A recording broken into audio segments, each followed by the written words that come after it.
5 seconds to go.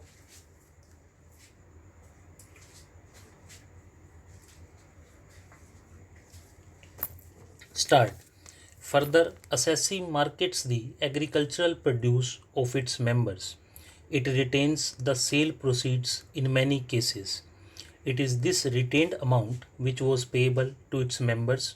From him, produce was bought, which was invested in short term deposits or securities.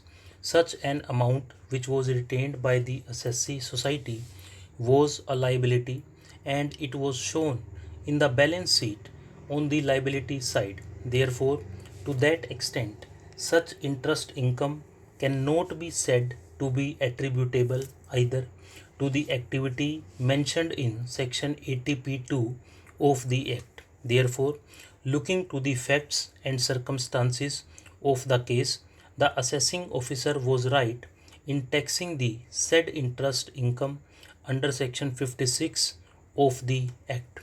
To say that the source of income is not relevant for deciding the applicability of section 80p of the Act would not be correct, because weightage needs be given to the words the whole of the amount of profits and gains of business attributable to one of the activities specified in section 80p2a of the Act.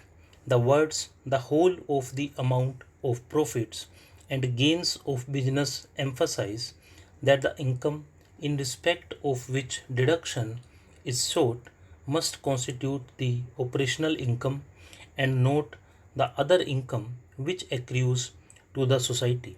As regards validity of the notice under section 148 of the Act to reopen the assessment, it essentially concerns factual aspect. The tribunal is the final fact-finding authority under the Act.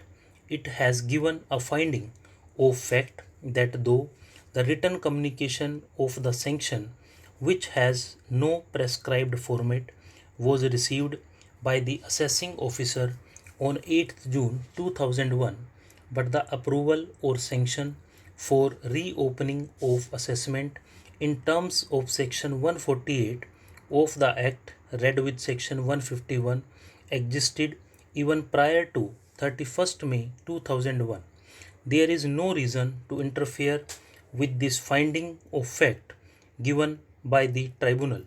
In the instant matter, the question whether on the facts and in the circumstances of the case, the tribunal was right in law in holding that the income by way of interest on deposits held with scheduled banks, bonds, and other securities was chargeable to tax under section 56 under the head income from other sources without allowing any deduction in respect of cost of funds.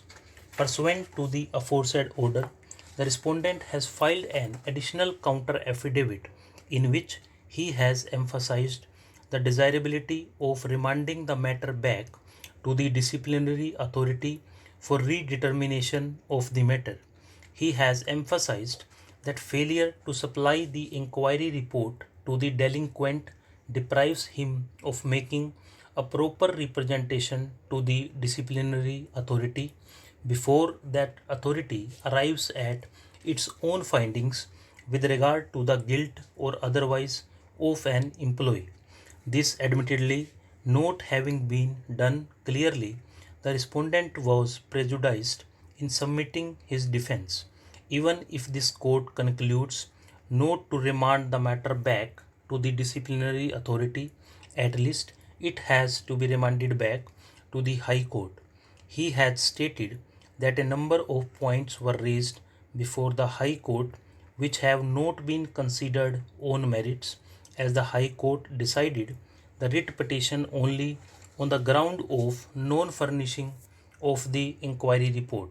Since the inquiry officer and the disciplinary authority had concluded that some of the charges have been partially proved and others completely proved, it was necessary to supply the findings of the inquiry reports.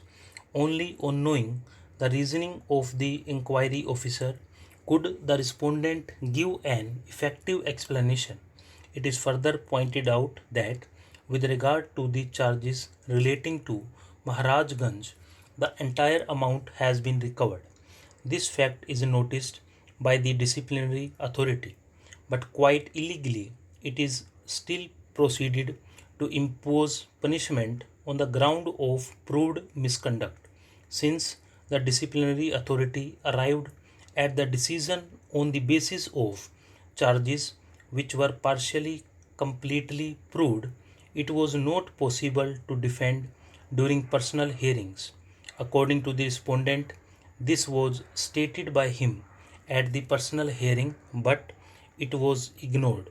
In fact, the disciplinary authority was adamant to punish the respondent. All these issues could have been highlighted if the High Court had decided the writ petition on merits. Therefore, matter needs to be remanded back to the High Court for a decision on merits on all the issues raised by the respondent. In our opinion, the aforesaid grievances of the respondent are without any factual basis. The petitioner has placed on the record of this court the translated copy of the charge sheet, reply of the respondent to the charge sheet. Stop.